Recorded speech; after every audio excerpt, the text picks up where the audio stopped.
Fala moçada, beleza? Professor Bruno voltando com o nosso novo curso de JavaScript. Sem demora, vamos continuar o desenvolvimento do nosso controle de estoque. Então pessoal, vamos lá, continuar o desenvolvimento aqui do nosso controle de estoque. O que nós precisamos agora? Na verdade nós precisamos muita coisa, né? Muita coisa para deixar esse sisteminha aqui bacana. Mas hoje nós vamos aprender como que nós vamos trocar a cor aqui do íconezinho e adicionar aqui o ícone de configuração, tá? Que nós vamos buscar aqui no Google Fonts /icons, né? fonts.google.com/icons, e nós vamos buscar aqui o ícone de configuração. Config, né? Não gostei daqueles que apareceu ali não. Engine. Eu quero aquele da engrenagem. Tá, então vamos pesquisar engrenagem mesmo, né? Em vez de engine,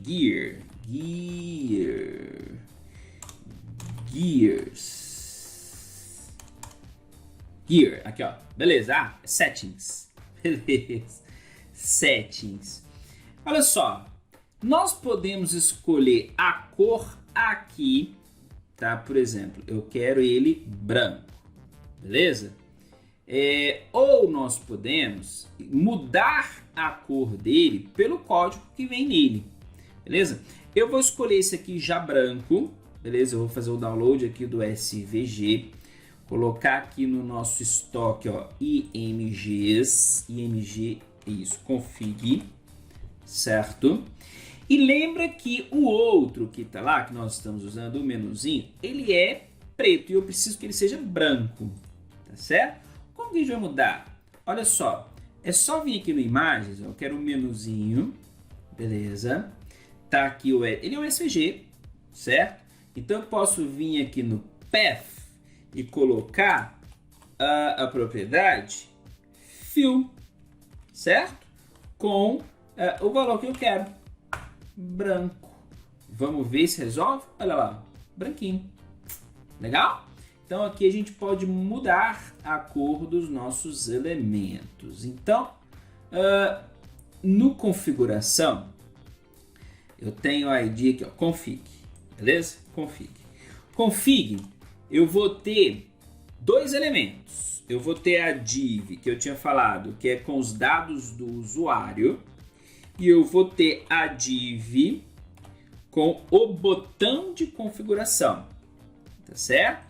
Que vai ser a imagenzinha aqui, ó. Então peguei aquele MG lá, trouxe ele para cá, só que não vai ser essa imagem. Nós vamos buscar o config.svg e o ID dele vai ser btn config com a classe btn config, ok?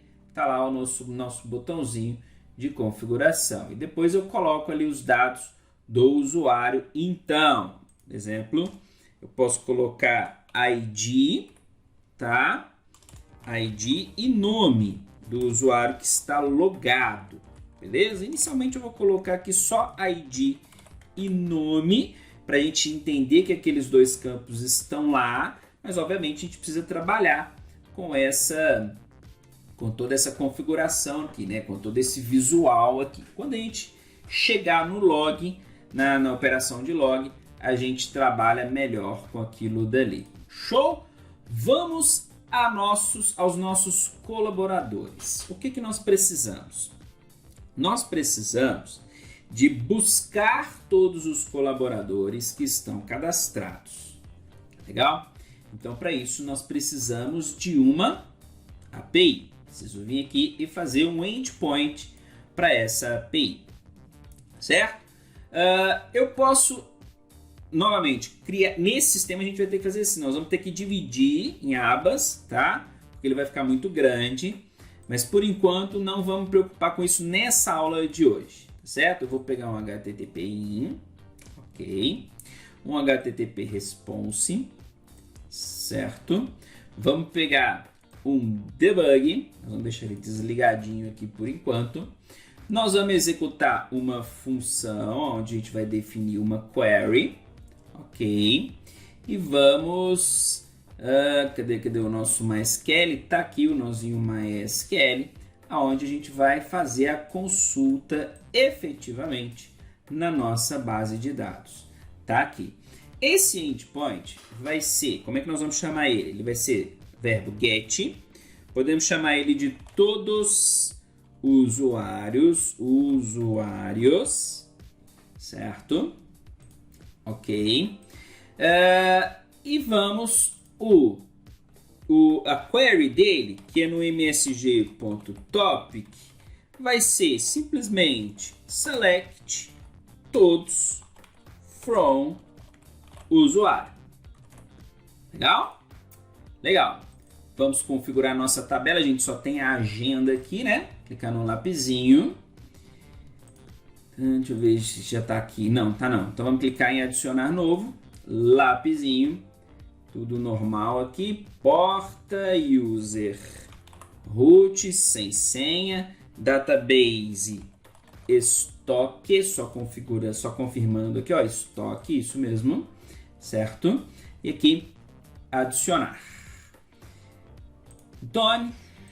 Tá aí o nosso estoque. Vamos ligar aqui o nosso debug, porque quando nós executarmos agora o nosso endpoint aqui, todos os usuários, quando a gente consumir esse endpoint, ele tem que retornar para a gente os nossos usuários.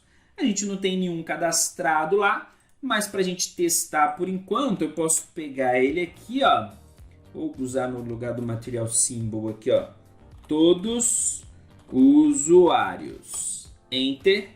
Beleza. Retornou um array vazio para mim.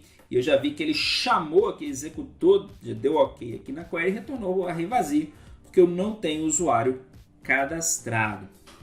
Só para a gente ver esse retorno aqui, nós vamos vir na nossa tabelinha usuário, vamos inserir N usuário automático, né? O nome Bruno, tipo de usuário. Lembra lá os tipos? É superusuário, administrador e colaborador. Como a gente adicionou recentemente, a gente não mudou nada, o superusuário é tipo 1, tá? Status do usuário ativo.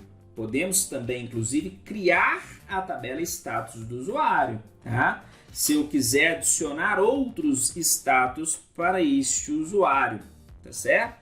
Podemos até fazer isso depois, que isso vai ser interessante para a gente. Mas no momento vamos colocar aqui A como ativo e eu tenho um usuário lá agora. Se a gente consumir a nossa API, então, ele retorna aqui agora o nosso usuário.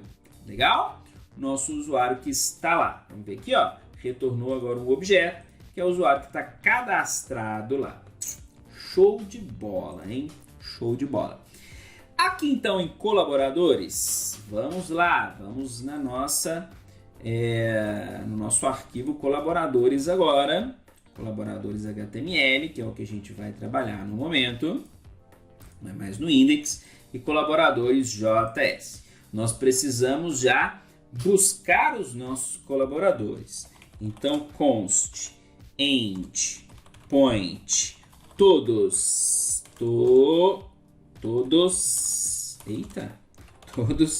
colaboradores. Vamos lá. Qual que é o nosso endpoint? Depois a gente vai fazer um esqueminha aqui no servidor, tá, gente? Que é interessante também, eu utilizo isso muito nos meus projetos, tá certo?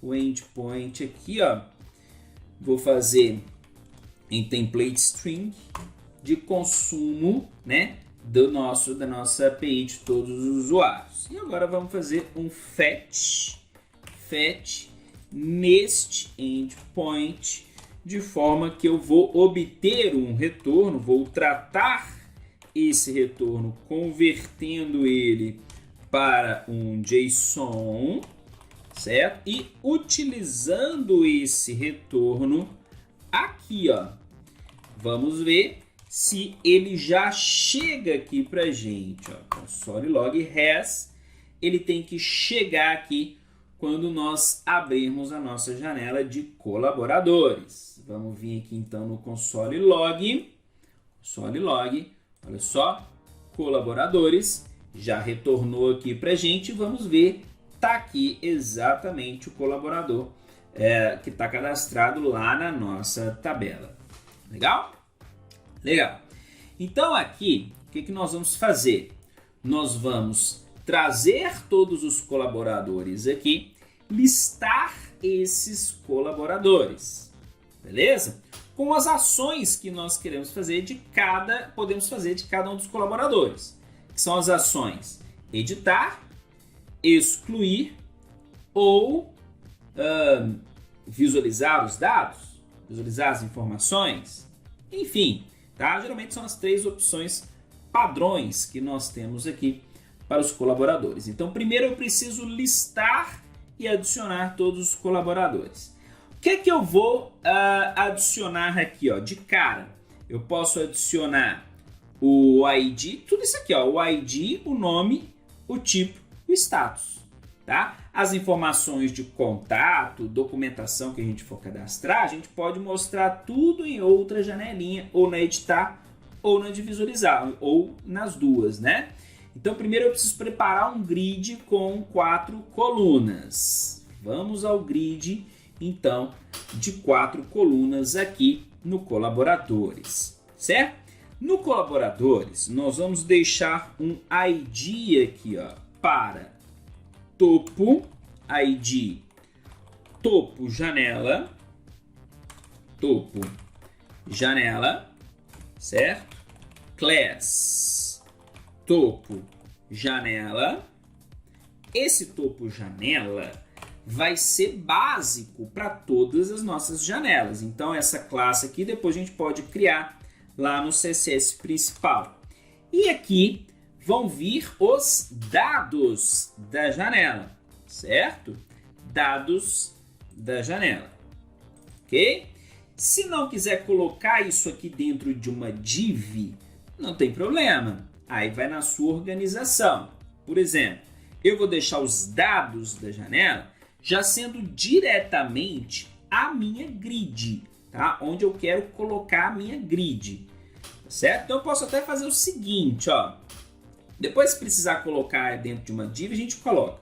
Vamos organizar aqui, ó, grid, tá? Grid, beleza?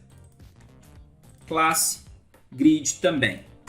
Na grid, eu preciso de uma div de título.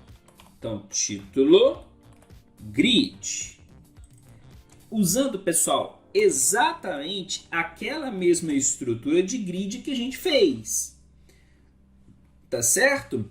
Título da grid e os dados da grid. Aqui, ó.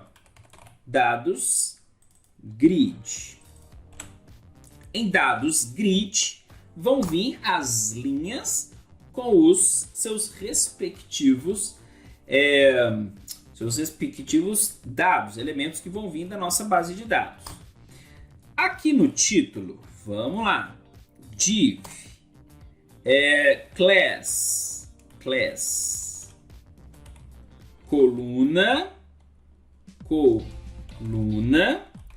título, grid, beleza? Então vai ser coluna 1, tá bom? São 4, né? 2, 3, 4. 1, 2, 3, 4. E nesse caso aqui são ID do usuário, aqui, ó, ID, nome, tipo e status. Legal? Não tem nada, nenhuma formatação disso aqui por enquanto. Aqui, ó, colaboradores. Ah lá, beleza. Precisamos definir toda essa formatação. Essa estrutura aqui vai seguir a linha e as colunas. Mas o nosso tempo já estourou. Para a nossa aula não ficar muito grande, continuamos na nossa próxima aula. Então, forte abraço e tchau, tchau.